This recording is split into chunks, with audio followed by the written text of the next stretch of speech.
Salam Bapak Ibu Saudara-saudari, senang berjumpa dengan Anda di dalam ibadah online bersama dengan kami Gereja GKP BMDC Pangkal Pinang.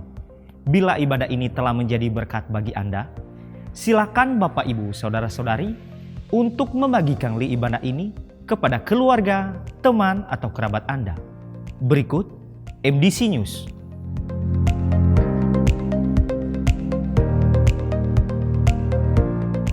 Orientasi hidup berjemaat atau HB akan diadakan pada hari ini setelah ibadah kedua selesai.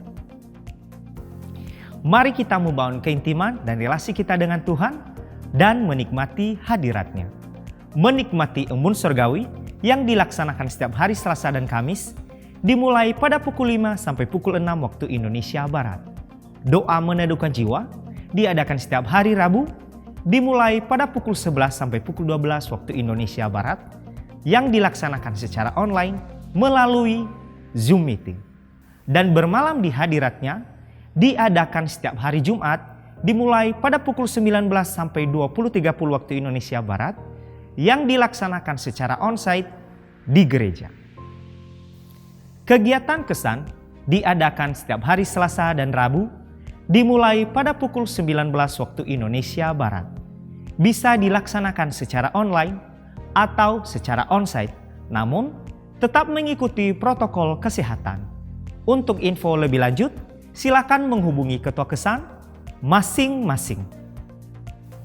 Bagi Bapak, Ibu, Saudara-saudari yang akan memberikan persembahan umum, persembahan persepuluhan dan persembahan misi, dapat mentransfernya ke rekening BCA dengan nomor 041 5675 777 atas nama Gereja Kristen Perjanjian Baru, dan ke rekening Mandiri dengan nomor 169 001 0607 080 atas nama Gereja Kristen Perjanjian Baru, atau scan QR Code dengan menggunakan aplikasi digital yang tertera di layar. Persembahan pembangunan dapat ditransfer ke rekening Mandiri dengan nomor 169 004 000 0488 atas nama Gereja Kristen Perjanjian Baru, atau ke rekening BCA dengan nomor 041 4722 888 atas nama Gereja Kristen Perjanjian Baru. Bagi Bapak, Ibu, Saudara-saudari yang membutuhkan pelayanan dari gereja, dapat menghubungi nomor yang tertera di layar. Untuk mengetahui info lebih lanjut tentang Gereja GKP BMDC Pangkal Pinang, Bapak, Ibu, Saudara-saudari dapat mengikuti Facebook dan Instagram MDC Pangkal Pinang atau subscribe akun YouTube GKP BMDC Pangkal Pinang. Demikian info tentang Gereja GKP BMDC Pangkal Pinang, dan selamat beribadah. Tuhan Yesus memberkati. Shalom saudara, selamat hari Minggu. Saya percaya dimanapun saudara berada, saudara dalam berkat dan lindungan Tuhan. Amin. Mari hari ini kita menyiapkan hati kita untuk memuji dan memuliakan Tuhan. Haleluya.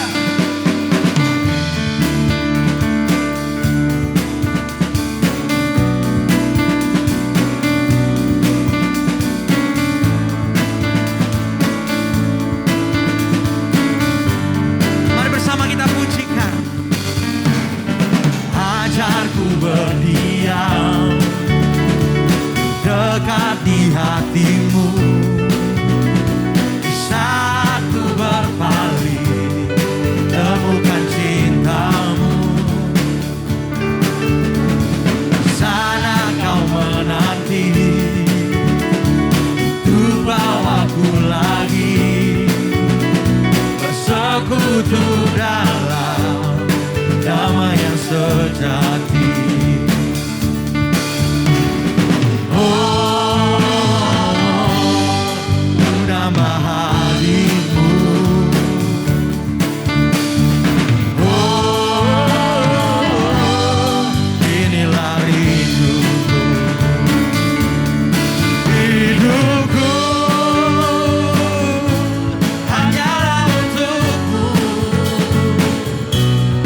Segenap hatiku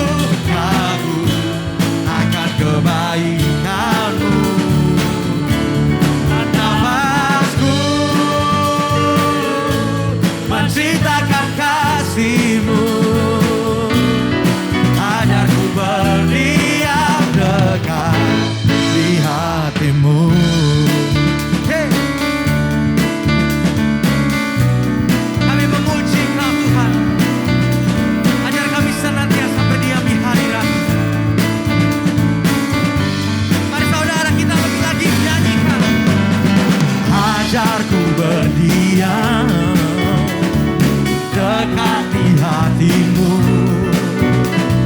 Saat ku berpaling, temukan cintamu. Saat kau menanti untuk bawaku lagi bersekutu dalam damai yang sejati.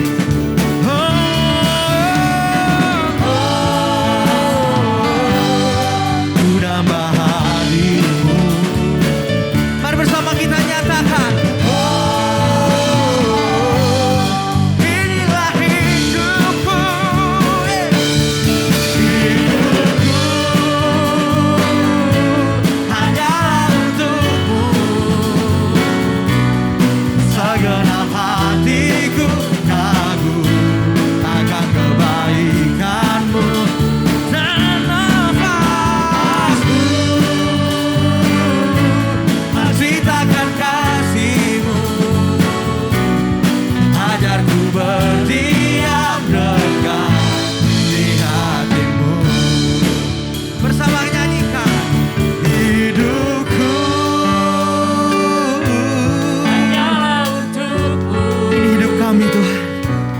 Segenap Segenap hati kami, kagum segenap jiwa kami, akan kebaikanmu. kami kagum terhadap kebaikan-Mu Tuhan. Dan nafasku Oh.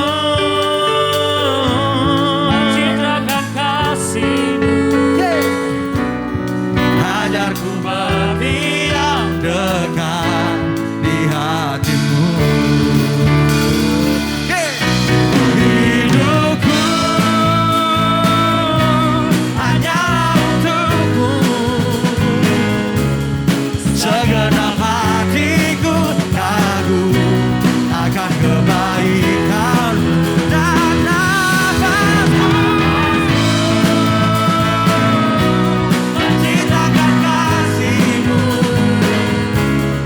Ajarku berdiam dekat di hati. Ajarku berdiam. Akan kebaikan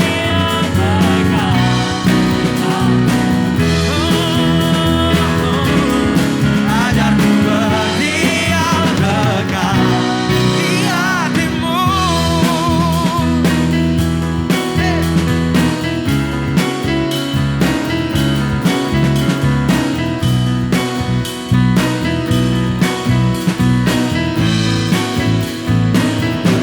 Haleluya. Haleluya.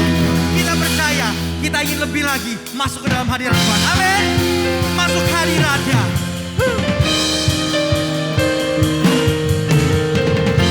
Mari bersama jemaat Tuhan kita bertepuk tangan, memuliakan Tuhan.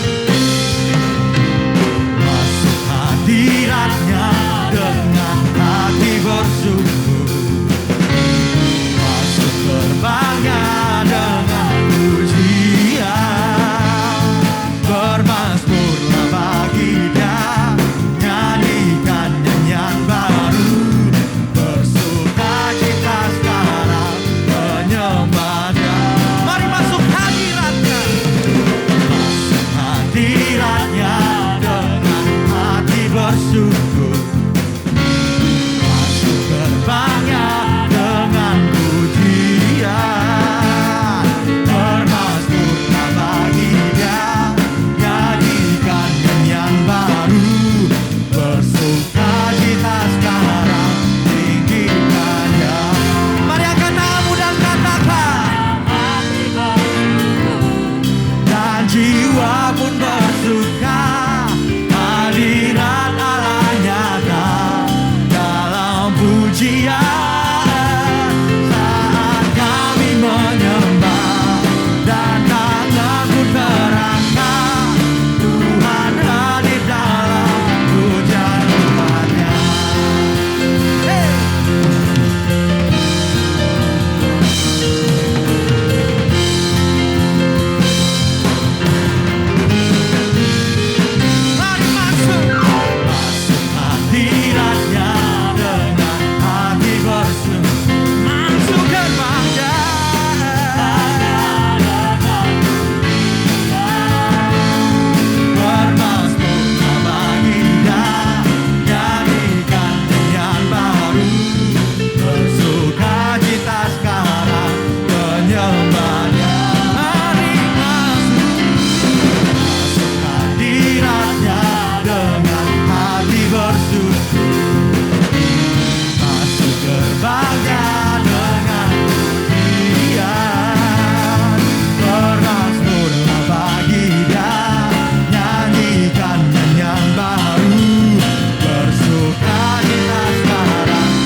bersuka, hadirat Allah nyata dalam pujian. Saat kami menyembah dan tangan pun terangkat, pujian rumah.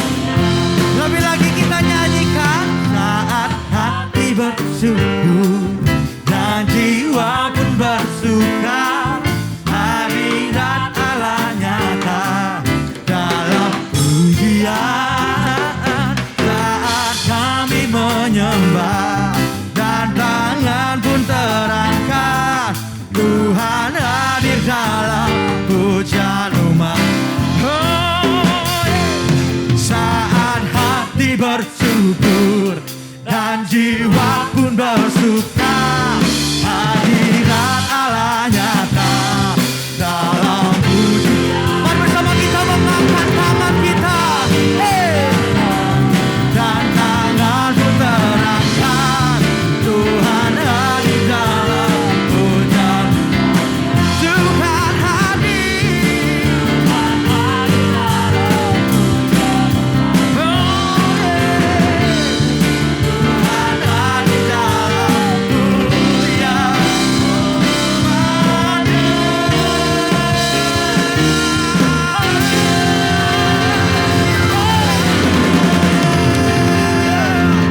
Kami menyembah Kau Tuhan. Haleluya. Haleluya Tuhan. Lebih lagi kami ingin masuk ke dalam hadirat-Mu, menyembah-Mu Tuhan. Biarlah Engkau memenuhi kami, Engkau mengurapi kami Tuhan. Penuhi kami dengan hadirat-Mu. Haleluya.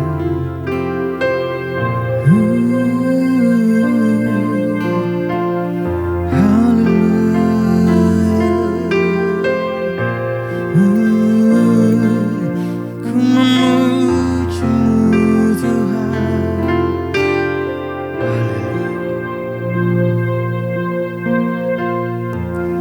Penuhi hatiku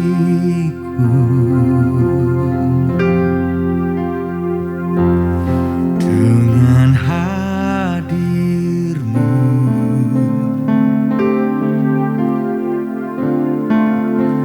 Ku rindu memandang wajah-Mu, oh Tuhan, di dalam kekudusan-Mu. Bawa ku dekat dalam hati-Mu.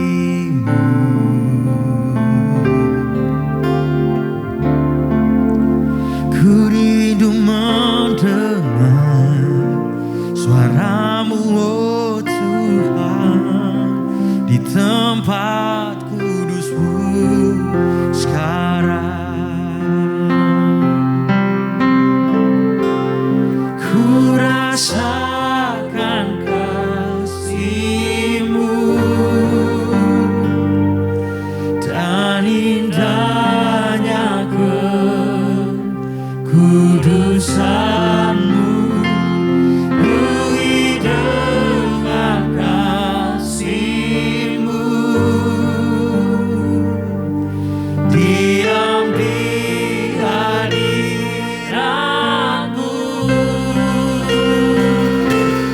Ku mengangkat tanganku dan ku bersyukur menyembah-Mu. Penuhi dengan kasih-Mu, diam di hadirat-Mu.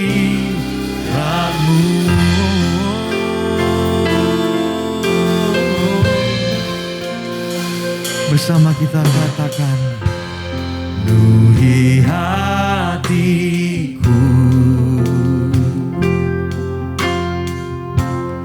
dengan hadir-Mu.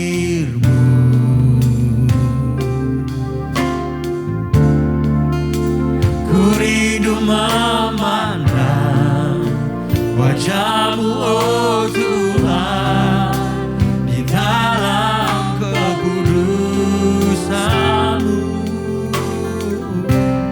Bawaku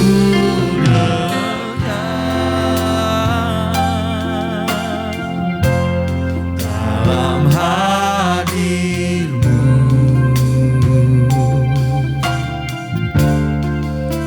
Ku rindu mendengar suara-Mu, oh Tuhan, di tempat kudus-Mu sekarang.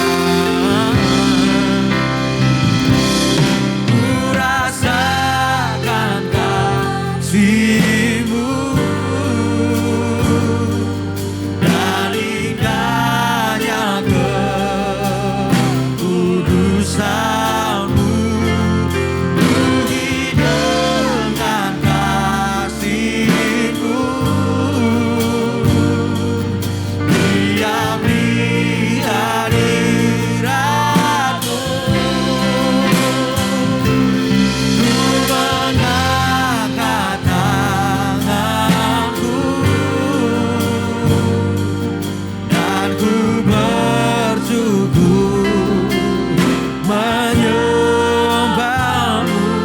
Penuhi dengan kasih-Mu, diam di hadirat-Mu. Ku rasakan kasih-Mu dan indahnya kekudusan-Mu. Penuhi dengan kasih-Mu, diam di hadirat-Mu. Ku mengangkat tanganku dan ku bersyukur menyembah-Mu. Penuhi dengan kasih-Mu, diam di hadirat-Mu. Ku rasakan kasih-Mu. Mari jemaat Tuhan, dan indah Engkau yang sedang menonton ibadah ini, kudusan biar senantiasa Engkau yakin, Engkau percaya, kasih-Mu, biar Engkau dikasihi oleh Tuhan. diam di Hadirat Tuhan akan memenuhimu hadirat-Mu. dimanapun kau berada. Mari kau angkat tanganmu, angkat tanganmu kepada Tuhan, karena kita berserah, karena kita bersyukur, kita menyembah Tuhan.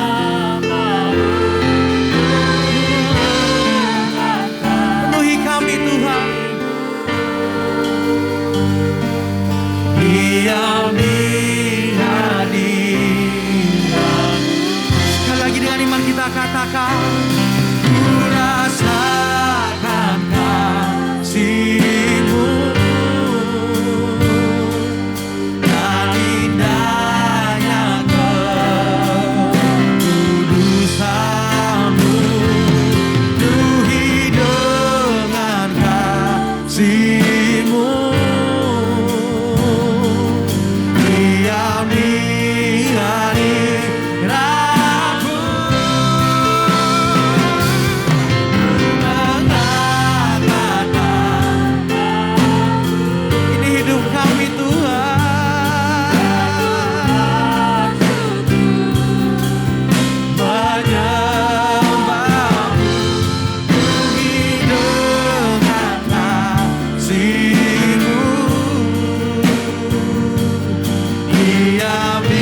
rahmatku, rahmatmu.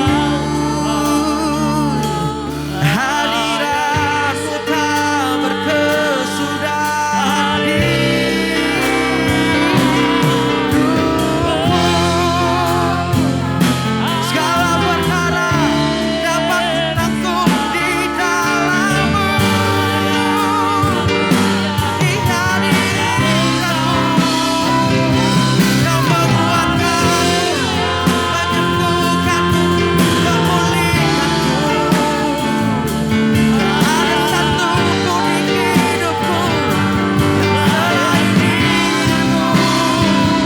Yang terhebat, yang termulia, yang termaksud namamu di bumi, di surga.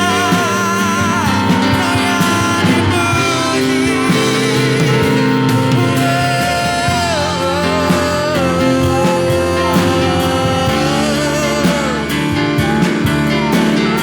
Mari jemaat Tuhan, kita memuji Dia, kita menyembah Dia.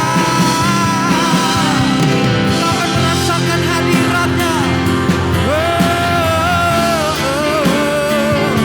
Dimanapun kau berada, dimanapun apapun yang kau lakukan, Tuhan besertamu. Hadirat-Mu memenuhi hidupku senantiasa. Tak akan ku ragukan kasih-Mu mempesona, tak dapat tergantikan oleh apapun. Semuanya tak ada yang mampu menggantikanmu.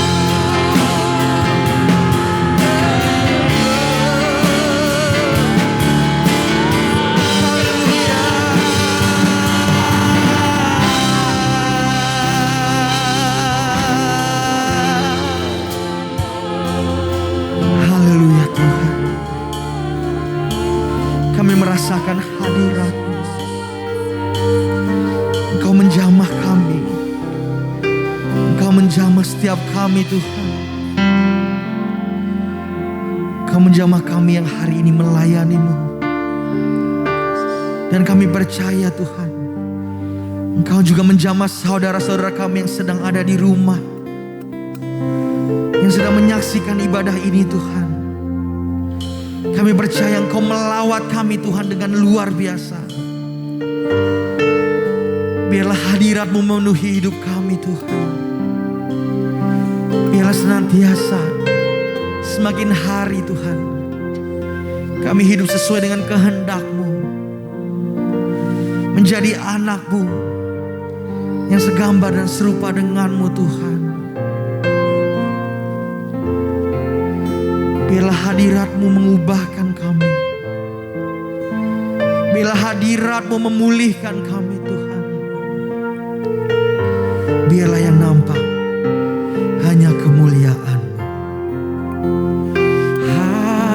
Hadirat-Mu memenuhiku. Hadirat kudus-Mu penuhi baik-Mu. Dan ku tersungkur menyembah-Mu. Yang ku nampak hanya kemuliaan-Mu. Hadirat-Mu memenuhiku. Hadirat kudus-Mu Penuhi hatiku. Dan ku tersungkur menyembah-Mu. Yang ku nampak hanya kemuliaan-Mu. Hadirat-Mu memenuhiku. Hadirat kudus-Mu penuhi baik-Mu. Dan ku tersungkur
Salam ibu bapak saudara-saudari yang saya kasihi di dalam Kristus Yesus Tuhan kita. Bersyukur hari ini kita bersekutu dan beribadah kembali kepada Tuhan. Itu semua adalah anugerah yang Tuhan berikan dalam kehidupan kita. Memasuki bulan Juli ini, tema dari khotbah adalah Your Presence, hadiratmu. Dan di minggu pertama ini adalah hadiratmu terutama bagiku. Your presence is everything to me. Saudara-saudari yang saya kasihi dalam Tuhan, sebagaimana Musa merindukan kehadiran Tuhan di dalam kehidupannya lebih daripada segalanya. Yang dituliskan di dalam Keluaran 33 ayat 1 sampai dengan ayat yang ke-15. Saya bacakan saja kepada kita ayat 11 sampai dengan ayat yang ke-15. Dan Tuhan berbicara kepada Musa dengan berhadapan muka seperti seorang berbicara kepada temannya. Kemudian kembalilah ia ke perkemahan. Tetapi abdinya Yosua bin Nun, seorang yang masih muda, tidaklah meninggalkan kemah itu. Lalu berkatalah Musa kepada Tuhan, memang engkau berfirman kepadaku, suruhlah bangsa ini berangkat, tetapi engkau tidak memberitahukan kepadaku siapa yang akan kau utus bersama-sama dengan aku. Namun demikian engkau berfirman, aku mengenal namamu dan juga engkau mendapat kasih karunia di hadapanku. Maka sekarang jika aku kiranya mendapat kasih karunia di hadapanmu, beritahukanlah kiranya jalanmu kepadaku, sehingga aku mengenal engkau, supaya aku tetap mendapat kasih karunia di hadapanmu. Ingatlah bahwa bangsa ini umatmu. Lalu ia berfirman, aku sendiri hendak membimbing engkau dan memberikan ketentraman kepadamu. Berkatalah Musa kepadanya, jika engkau sendiri tidak membimbing kami, janganlah suruh kami berangkat dari sini. Ayat 15 sekali lagi dikatakan, berkatalah Musa kepadanya, jika engkau sendiri tidak membimbing kami, janganlah suruh kami berangkat dari sini. Salah satu kebutuhan yang mendasar dalam hidup manusia adalah kebutuhan untuk berelasi. Hidup manusia akan berlangsung bila memiliki relasi yang berimbang, baik kepada Tuhan, sesama, dan lingkungan alam semesta. Dengan kata lain, manusia tidak bisa hidup independen, tetapi hidup bergantung kepada relasinya dengan Tuhan, sesama, dan lingkungan. Kecanggihan, perkembangan teknologi, dan media virtual adalah merupakan bagian terkecil dalam membangun relasi, baik dengan sesama maupun lingkungan. Namun tidak dapat menggantikan relasi vital kita dengan lingkungan alam semesta, sesama, dan apalagi dengan Tuhan. Yang hanya dapat menyentuh kehidupan batinnya, jiwa, dan seluruh aspek hidup kita adalah kehadiran Tuhan itu sendiri di dalam persekutuan kita dengannya. Persekutuan dengan Tuhan diawali dari Tuhan dengan datang ke dunia ini untuk menebus dosa dan menghapuskan segala kejahatan kita. Dengan mati di salib dan turun ke dunia orang mati, dan kemudian bangkit dan hidup selamanya. Ia bangkit memberikan hidup bagi orang yang menerimanya sebagai Tuhan dan Juru Selamat. Tidak hanya memberikan hidup, tetapi juga senantiasa menyertai sampai kepada akhir kesudahan zaman. Kehadirannya adalah merupakan hal yang utama dan terutama melebihi dari pertolongan, keberhasilan, mujizat, dan lain sebagainya yang sudah, sedang, dan akan kita dapatkan. Mengapa kehadiran Tuhan menjadi yang utama dan pertama? Kehadiran Tuhan atas hidup kita tidak dapat digantikan oleh apapun dan siapapun. Hidup ini tanpa kehadiran Tuhan ibarat angka besar dikalikan dengan angka 0. Apapun angkanya, bila dikalikan dengan 0, hasilnya tetap 0. Bila tidak bersama dengan Tuhan, bila tanpa kehadiran Tuhan, hidup kita tetap 0. Hidup tidak berarti, hidup kita sia-sia. Namun bila Tuhan hadir, sekalipun kita tidak berarti, dijadikannya berarti dan bermakna. Ibarat angka 0 ditambahkan dengan angka bernilai, hasilnya bernilai. Contoh, 0 tambah 1 sama dengan 1. 0 adalah diri kita, 1 adalah Tuhan.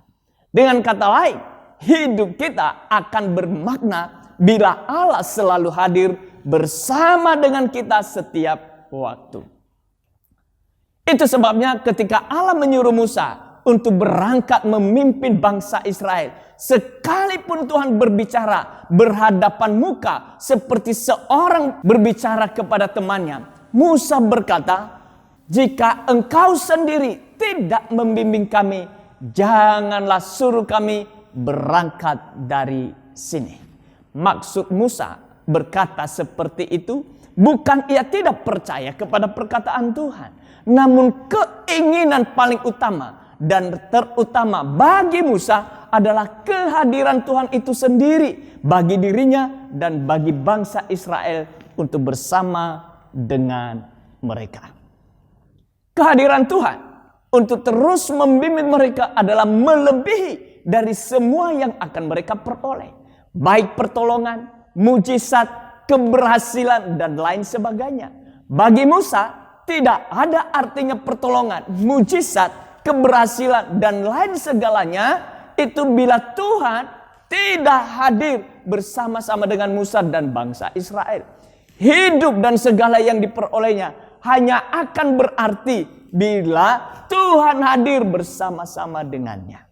Demikian juga hidup kita. Hidup kita dan segala yang ada pada kita hanya akan berarti bila senantiasa Tuhan hadir atas hidup kita.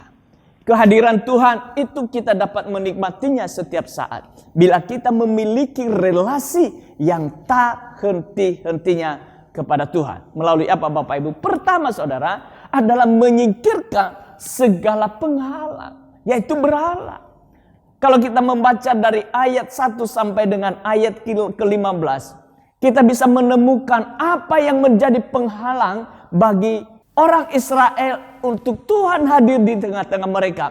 Bahkan pada waktu Tuhan mau hadir pun mereka akan menjadi binasa. Sebagaimana yang ditulis dalam ayat yang kelima, dalam Keluaran 33, berkata demikian, "Berfirmanlah Tuhan kepada Musa, katakanlah kepada orang Israel, kamu ini bangsa yang tegar tengkuk. Jika aku berjalan di tengah-tengahmu sesaat pun, tentulah aku akan membinasakan kamu. Oleh sebab itu, tanggalkanlah perhiasanmu, maka aku akan melihat apa yang akan kulakukan kepadamu." Selama 430 tahun, bangsa Israel hidup diperbudak oleh bangsa Mesir. Bekerja keras dan jauh dari peribadatan kepada Allah. Akibatnya bangsa Israel memiliki mental budak yang terus mengeluh, berkepala batu dan keras hati, dan tidak mengenal Allah dengan benar. Menjadi hidup kikir, egois, dan tamak. Harta benda menjadi tuan atas hidupnya. Mereka menjadi orang yang gampang sakit hati dan menyimpan kepahitan dan tidak mudah mengampuni. Pengalaman masa lalu yang tidak baik dan pahit itulah yang membentuk karakter mereka menjadi bangsa yang Allah sebut adalah bangsa yang tegar tengkuk, kepala batu dan keras hati. Sehingga tiap-tiap kali Allah ingin berbuat baik kepada mereka, mereka harus diancam atau mengalami ancaman dulu baru dapat berubah. Sebagaimana peringatan Allah kepada mereka di kalimat berikutnya di ayat yang kelima tadi. "Jika aku berjalan di tengah-tengahmu sesaat pun, tentulah aku akan membinasakan kamu." Mereka akan binasa oleh karena mereka mengenakan perhiasan yang tidak berkenan kepada Allah. Perhiasan yang terus mereka banggakan selain dari Allah. Mereka bangga dengan mental yang keras, mental yang tidak mudah dipimpin, tidak mau melepaskan hati yang keras dan berlindung pada masa lalu mereka yang diperlakukan kasar oleh Mesir. Berlindung yang dimaksud di sini bahwa lebih baik hidup di Mesir daripada hidup menderita di padang gurun. Mereka tidak mau mengalami proses perubahan untuk membawa kebaikan yang jauh lebih baik ketika mereka hidup di Mesir. Perhiasan inilah yang harus mereka tanggalkan. Oleh sebab itu, dikatakan tanggalkanlah perhiasanmu, maka aku akan melihat apa yang akan kulakukan kepadamu. Selama mengenakan perhiasan kebanggaan masa lalu itu, mereka tidak akan dapat melihat dan menikmati kehadiran Tuhan dalam hidup mereka. Demikian juga hidup kita di zaman anugerah, di dalam Kristus. Kita tidak akan melihat dan merasakan kehadiran Allah dalam hidup kita bila masih mengenakan perhiasan di masa lalu. Kebanggaan, pengalaman pahit, kekerasan hati, ketamakan, kepahitan, keangkuhan, ketakutan, egois, dan segala yang buruk. Bila kita tidak menyingkirkan, menanggalkan itu, maka kita tidak dapat merasakan kehadiran Tuhan atas hidup kita. Hal-hal seperti itu menjadi penghalang untuk kita tidak dapat menikmati kehadiran Tuhan setiap hari. Semuanya itu adalah penghalang bagi kita untuk melihat dan merasakan kehadiran Tuhan. Semuanya itu merintangi langkah kita untuk menghampiri Allah lebih dekat. Itu semua adalah dosa, ketidaksucian, kecemaran hidup yang menghalangi kita untuk tidak dapat melihat, menghampiri, dan menikmati kehadiran Allah. Yesaya 59 ayat 1-3 mengatakan sesungguhnya tangan Tuhan tidak kurang panjang untuk menyelamatkan dan pendengarannya tidak kurang tajam untuk mendengar. Tetapi yang merupakan pemisah antara kamu dan Allahmu ialah segala kejahatanmu. Dan yang membuat dia menyembunyikan diri terhadap kamu sehingga ia tidak mendengar ialah segala dosamu. Sebab tanganmu cemar oleh darah dan jarimu oleh kejahatanmu. Mulutmu mengucapkan dusta, lidahmu menyebut-nyebut kecurangan. Untuk kita dapat melihat dan menikmati hadirat Allah, tidak ada pilihan lain selain menyingkirkan dan menanggalkan semua penghalang, yaitu dosa dan kejahatan. Yang kedua, saudara, adalah menanti dengan rasa lapar dan haus akan Tuhan. Lapar dan haus ialah tanda kesehatan. Sudah menjadi pengetahuan umum jika nafsu makan yang baik merupakan penanda kesehatan manusia. Tubuh yang normal dan sehat yang berfungsi dengan baik ditandai kebutuhan yang normal akan asupan nutrisi sehari-hari. Hampir sebagian besar penyebab hilangnya nafsu makan adalah adanya sakit penyakit, baik sakit fisik atau psikis. Itu adalah salah satu tanda awal yang harus diwaspadai bahwa kemungkinan ada sesuatu masalah pada diri kita. Karena dalam kondisi normal, setiap orang pasti merasakan lapar dan haus secara teratur. Lama atau sering tidak merasa lapar atau haus adalah kondisi yang tidak normal. Ada sesuatu yang tidak semestinya atau di luar kewajaran saat seseorang tak lagi merasakan lapar dan haus. Tubuh manusia diciptakan dengan sistem sedemikian rupa sehingga keberlangsungannya hanya dapat terjaga melalui aktivitas memasukkan zat-zat yang diperlukan tubuh.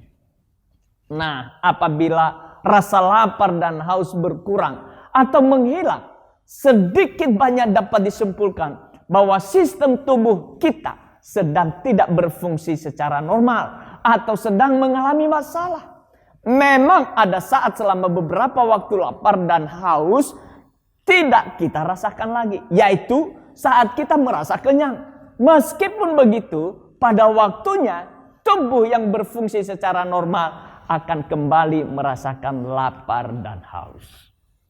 Demikian juga akan rohani kita.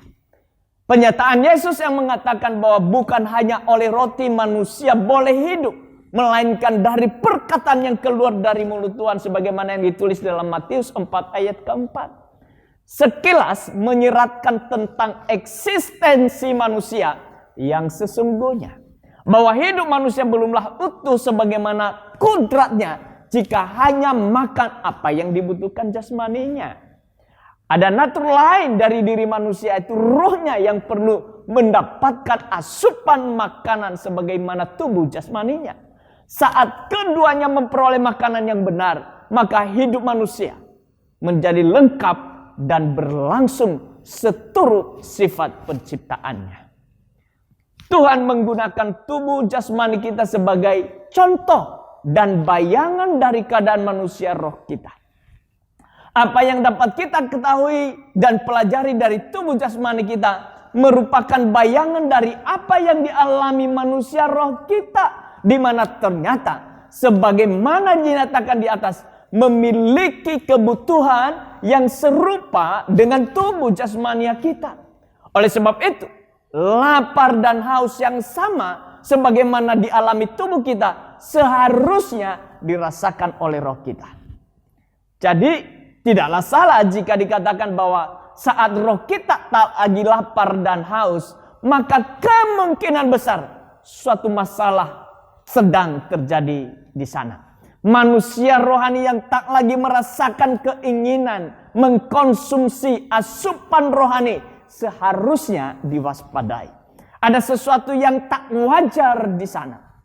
Apalagi jika ternyata ada yang menolak sama sekali segala hal yang berhubungan dengan yang rohani, yaitu segala yang berasal dan bersumber dari Allah yang kita kenal dalam nama Yesus Kristus, yang tidak tercemar oleh kehendak dan pemikiran manusia duniawi.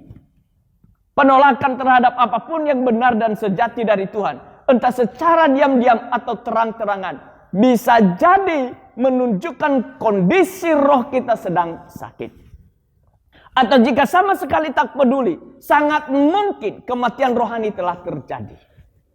Persoalannya, berapa banyak dari kita yang cukup peduli akan ada tidaknya atau hilang tidaknya rasa lapar dan haus dalam roh kita? Bukankah jauh lebih banyak yang lebih peduli pada pencarian tersedianya kebutuhan jasmani saja, sehingga tanpa sadar melalaikan pemenuhan rasa lapar dan haus rohani yang hanya dikerjakan sebagai kebutuhan sampingan saja atau ditunda-tunda menunggu hari tua.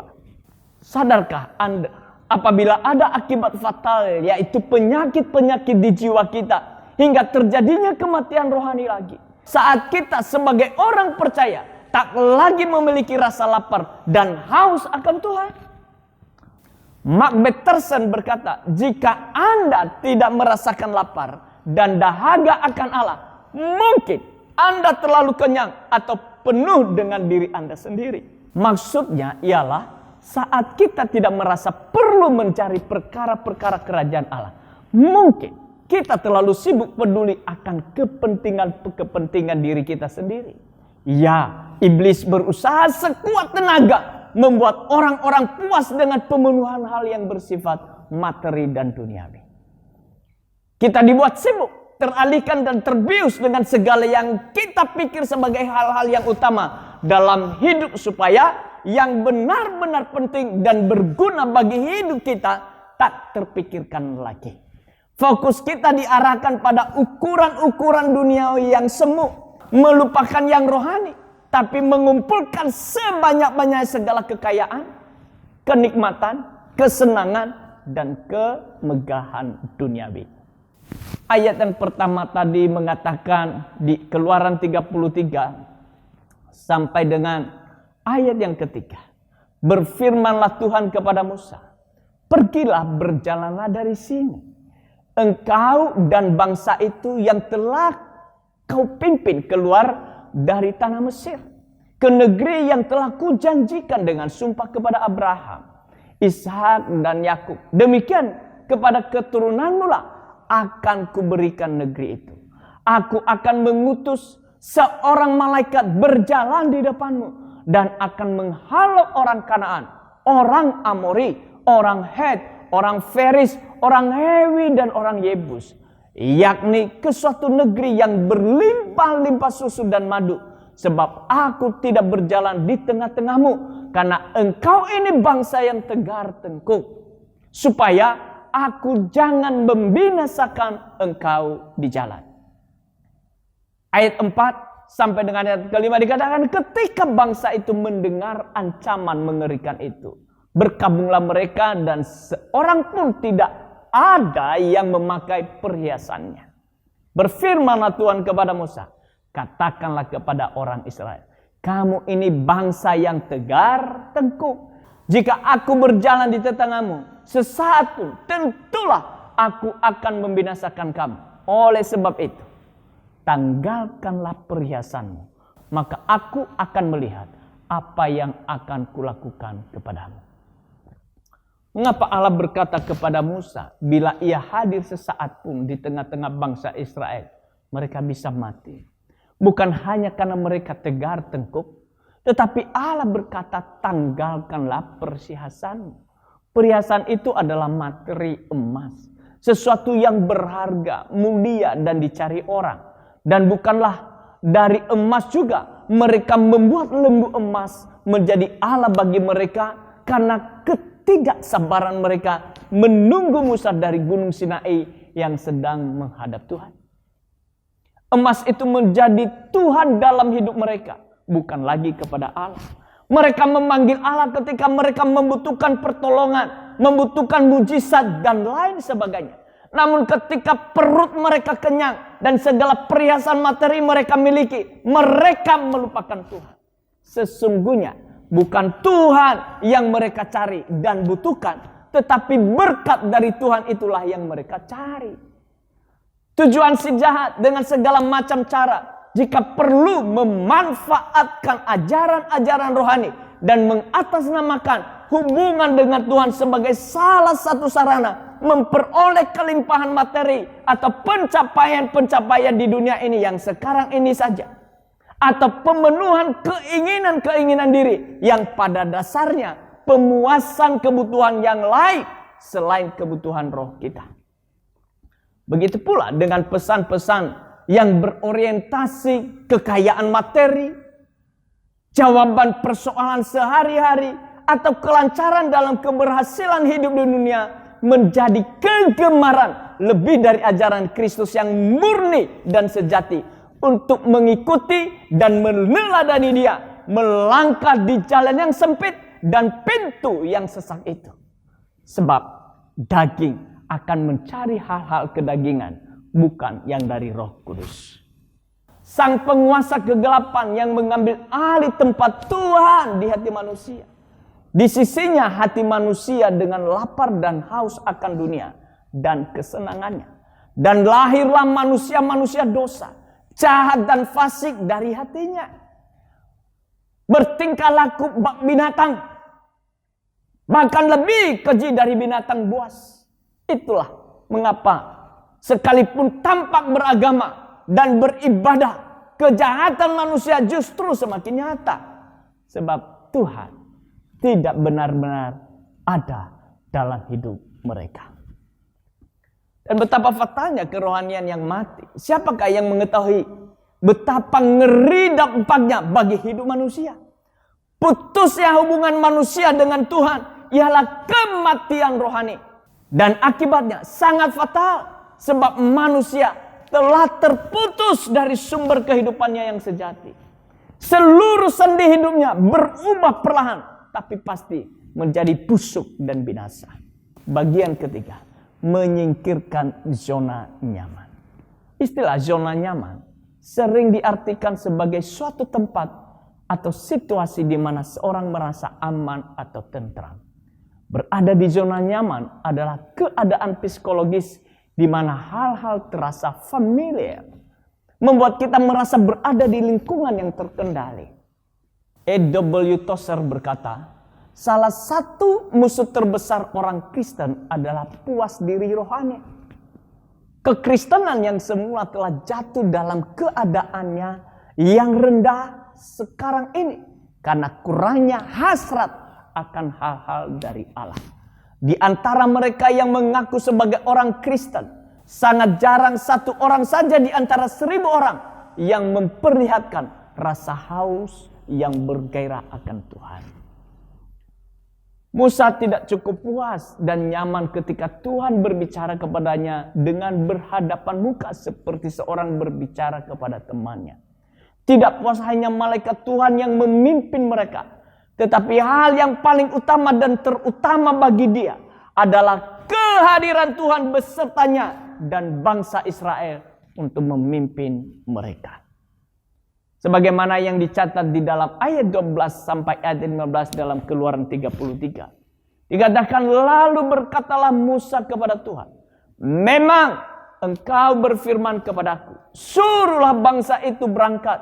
Tetapi engkau tidak memberitahukan kepadaku siapa yang kau utus bersama-sama dengan aku. Namun demikian engkau berfirman, aku mengenal namamu dan juga engkau mendapat kasih karunia di hadapanku. Maka sekarang jika aku kiranya mendapat kasih karunia di hadapanmu, beritahukanlah kiranya jalanmu kepadaku, sehingga aku mengenal engkau, supaya aku tetap mendapat kasih karunia di hadapanmu. Ingatlah bahwa bangsa ini umatmu. Lalu ia berfirman, aku sendiri hendak membimbing engkau dan memberikan ketentraman kepadamu. Perhatikan ayat 15 dikatakan, berkatalah Musa kepadanya, jika engkau sendiri tidak membimbing kami, janganlah suruh kami berangkat dari sini. Tidak terpuaskan oleh yang lain. Rasa lapar dan haus kita akan Allah hanya dapat dipuaskan oleh Allah yang hadir dan menyertai hidup kita. Dialah yang memuaskan jiwa kita, bukan hal yang lain. Hanya satu pribadi yang telah terang-terangan menyatakan diri sebagai penghilang lapar dan dahaga jiwa manusia. Yesus berkata, akulah roti hidup. Dan barang siapa datang kepadaku, ia tidak akan lapar lagi. Dan barang siapa percaya kepadaku, tidak haus lagi. Itu yang ditulis dalam Yohanes 6 ayat 35. Dikatakan, berbahagialah orang yang lapar dan haus akan kebenaran, karena mereka akan dipuaskan. Matius 5 ayat yang ke-6. Lapar dan haus akan Tuhan hanya dapat dipuaskan oleh Yesus Kristus sendiri. Bukan melalui sensasi atau emosi. Bukan pula karena pemberian atau berkat materi yang limpah. Bukan karena mujizat-mujizat yang diadakannya bagi kita. Bukan karena suasana ibadah yang semarak. Bukan karena kisah-kisah menawan hati, khotbah yang memikat, atau karena pengetahuan yang tinggi. Bukan pula karena kesukaan melayani orang lain. Eugene Peterson berkata, menyembah tidak akan memuaskan rasa lapar kita akan Tuhan. Itu justru memperkuat rasa lapar itu. Lapar dan haus akan Tuhan dipuaskan saat jiwa kita bertemu makanan dan minuman rohani kita yang sejati. Sang roti dan air hidup itu sendiri, yaitu Yesus Kristus Tuhan. Dialah sang pemulih, pemuas, penyegar jiwa satu-satunya yang sejatinya paling didambakan hati kita. Lapar dan haus akan Tuhan terjawab saat kita mengalami perjumpaan secara pribadi dengan Dia. Juga saat kita memiliki hubungan yang intim dan tetap dengan Dia. Pun saat kita selalu terhubung dengan Dia, berjalan bersama dengan Dia setiap hari. Saat kita mengetahui maksud hati Tuhan, lalu melangkah di dalam kehendak-Nya bagi hidup kita. Saat hati dan hidup kita melekat padanya, tak ingin terpisahkan darinya. Bukankah Yesus sendiri memberikan teladan bagi kita mengenai hal itu? Yaitu bahwa sebagai makhluk rohani, sudah seharusnya kita menjadikan Tuhan dan kehendak-Nya sebagai makanan kita. Kata Yesus, makananku ialah melakukan kehendak Dia yang mengutus aku dan menyelesaikan pekerjaannya. Yohanes 4 ayat 34. Singkat kata, kehadiran dan penyataan pribadi Tuhan sendiri adalah pemuas lapar dan haus manusia roh kita. itu tak tergantikan oleh apapun. Dan selalu akan menjadi kebutuhan manusia roh kita agar tetap sehat dan hidup. Saat kita bersentuhan secara pribadi dengan Allah, roh kita pulih dan hidup. Roh itu sebagaimana fisik kita secara teratur akan merasa lapar dan haus akan makanan terbaik bagi jiwa kita. Pribadinya dan perkataan-perkataannya merupakan tanda bukti kehadirannya dalam hidup kita. Secara konstan kita akan merindukan Dia hadir dan nyata tiap waktu di hidup kita. Tapi kebalikannya pun benar, saat kita tidak merindukan Dia dan firman-Nya yang hidup dalam hidup kita, maka dapat diduga ada yang salah dan bermasalah dengan roh kita. Rasa lapar dan haus seperti itulah yang Tuhan cari dari kita. Yang atasnya Dia akan memberikan kelegaan dan kelepasan sejati yang tak pernah akan dapat dipenuhi apapun dari dunia ini.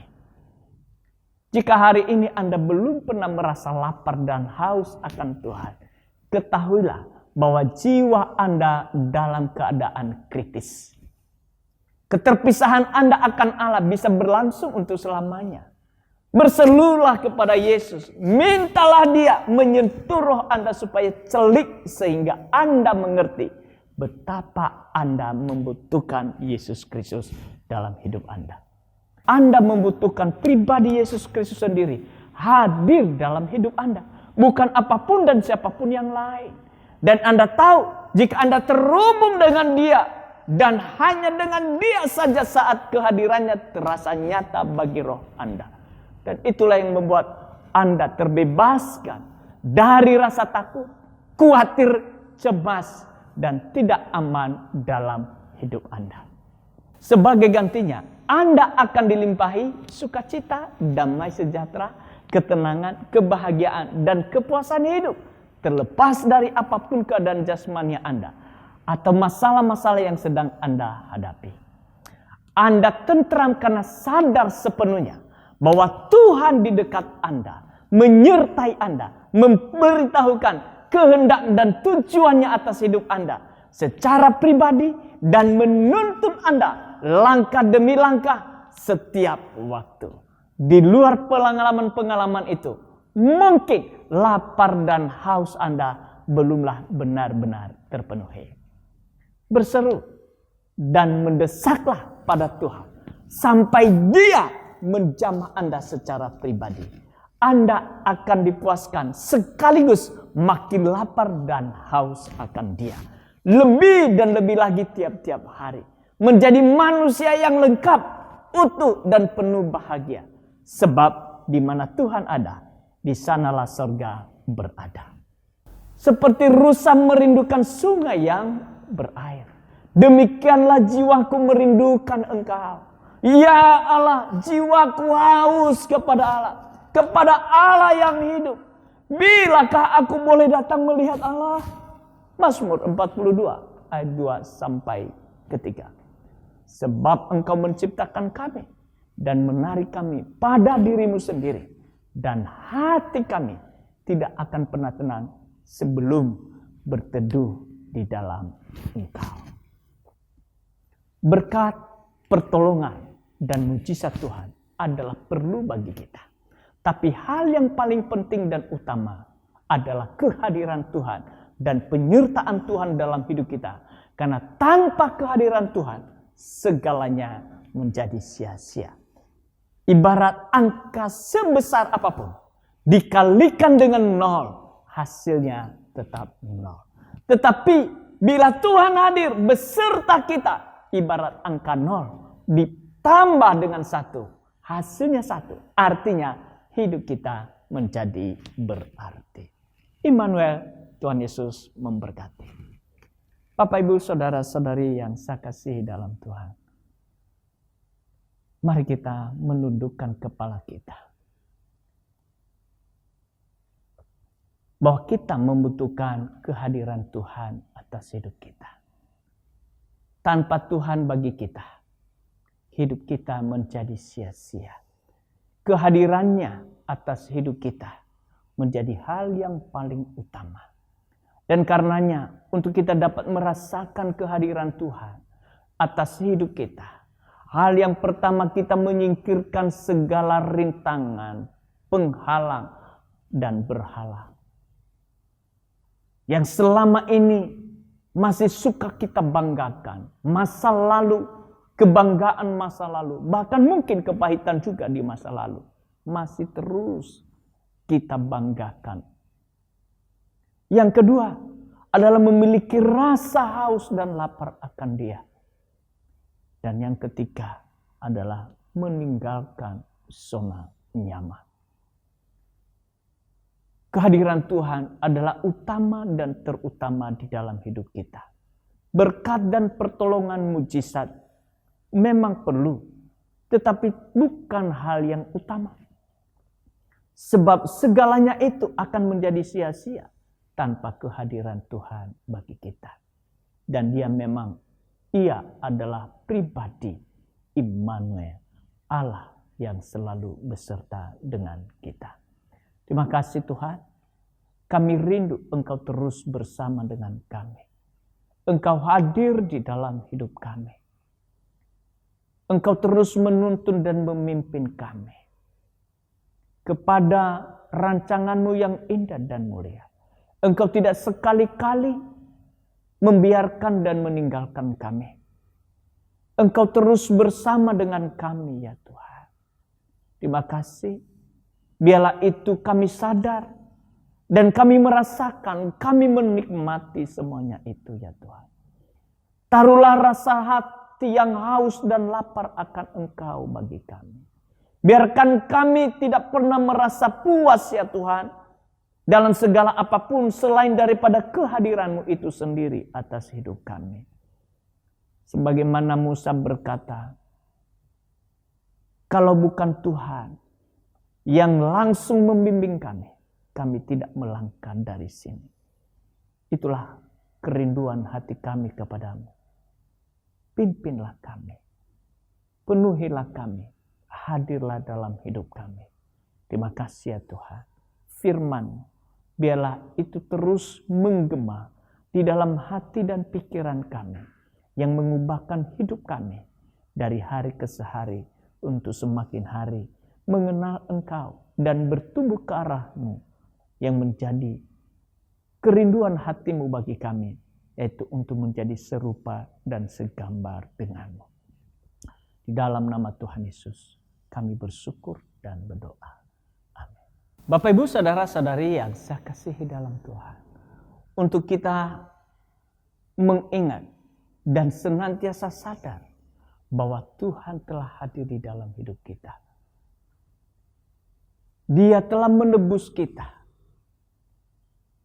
dari segala dosa dan kejahatan kita, supaya kita menjadi diperkenankan olehnya, bersekutu dengannya di dalam kekudusan dan kesuciannya.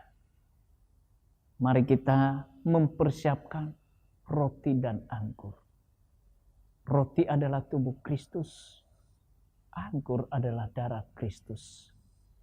Tubuh yang terpecah-pecah itu telah mempersatukan kita menjadi satu dengan yang lain di dalam satu tubuh Kristus.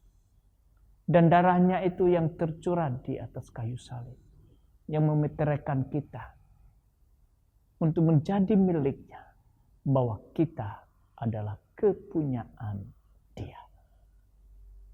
Oleh karenanya, kalau ada hal yang tidak berkenan di hadapan Tuhan, yang masih kita hidupi, atau ada kesalahan orang lain yang masih kita simpan di dalam hati kita, kiranya kita terlebih dahulu berperkara, memohon pengampunan dan melepaskan pengampunan kepada orang yang bersalah kepada kita.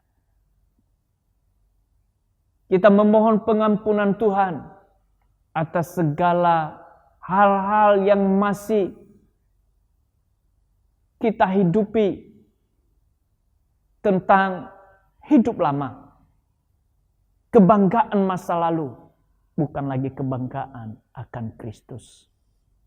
biar kita mohon ampun di hadapan Tuhan. Sebelum kita makan roti dan anggur ini, izinkan Roh Kudus menyelidiki setiap hati kita. Dan apabila Roh Kudus itu mengingatkan kita hal-hal yang tidak berkenan di hadapannya, mari kita berperkara terlebih dahulu. Baru setelah itu kita akan makan roti dan minum anggur ini. Saya berikan waktu 30 detik.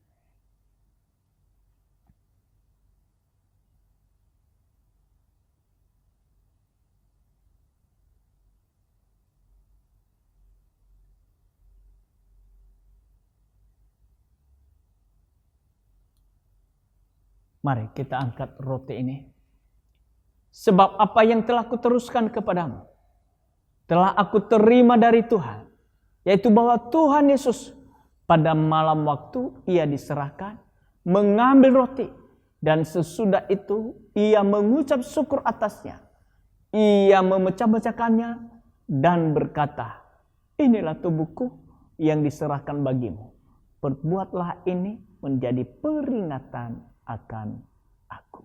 Mari kita makan roti ini dalam nama Tuhan Yesus.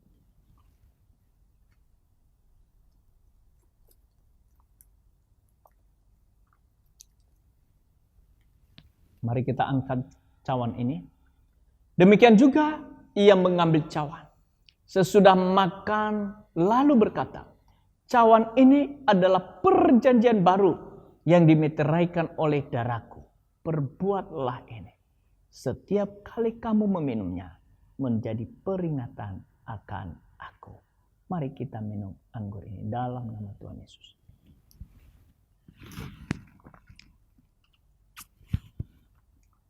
Mari kita bersyukur kepada Tuhan atas segala anugerah pengorbanannya bagi kita.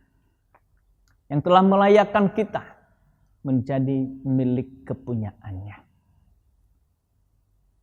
Yang telah mempersekutukan kita dirinya. Yang telah juga memperkenankan kita untuk menghampirinya bersama dengan dia sampai kepada kekekalan. Terima kasih ya Tuhan, kami bersyukur atas segala pengorbanan-Mu di dalam hidup kami. Tubuh dan darah-Mu telah Engkau berikan bagi kami, supaya hidup kami menjadi milik-Mu, milik kepunyaan dan kesayangan-Mu ya Tuhan, yang telah Tuhan kuduskan dan sucikan, yang telah Tuhan tahirkan, dan Engkau memberikan kami hidup yang berarti. Terima kasih ya Tuhan. Biarlah itu setiap hari kami ingat akan pengorbanan-Mu. Sehingga kami tidak lagi hidup dalam dosa. Namun kami hidup dalam penyucian dan pengudusan dalam kehidupan kami setiap hari. Di dalam nama Tuhan Yesus kami bersyukur dan berdoa. Amin. Hadiran-Mu memenuhiku,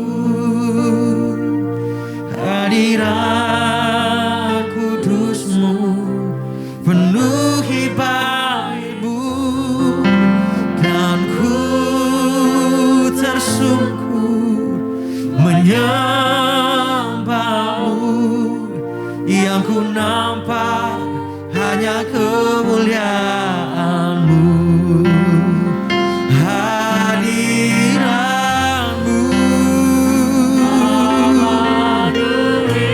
memenuhiku, hadirat kudus-Mu penuhi baitmu, dan ku tersungkur menyembah-Mu. Yang ku nampak hanya kemuliaan-Mu. Hadirat-Mu memenuhiku, hadirat kudus-Mu penuhi baitmu, dan ku tersungkur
Kita akhiri ibadah kita hari ini. Mari kita arahkan seluruh hidup kita kepada Tuhan. Terima kasih ya Tuhan buat kesempatan yang Tuhan berikan kepada kami hari ini. Untuk kami dapat beribadah, memuji, menyembah Engkau. Mendengarkan sebagian dari firman-Mu.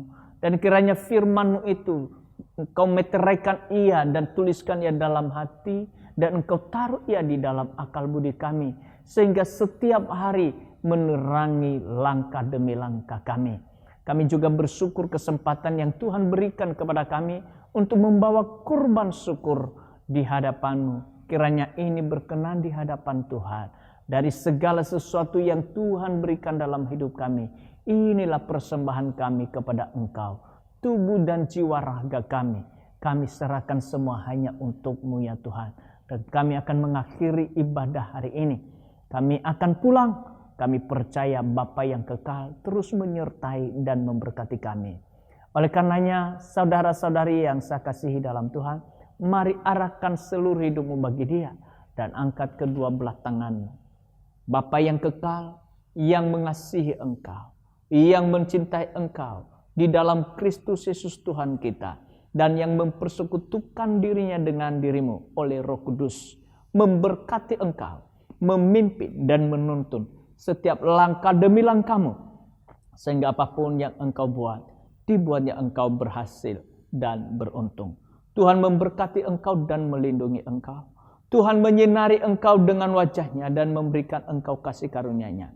Tuhan menghadapkan wajahnya kepadamu dan memberikan engkau damai sejahtera hari ini sampai untuk selamanya. Di dalam nama Tuhan Yesus Kristus yang diberkati Tuhan berkata bersama. Amin. Selamat hari Minggu, Tuhan Yesus memberkati.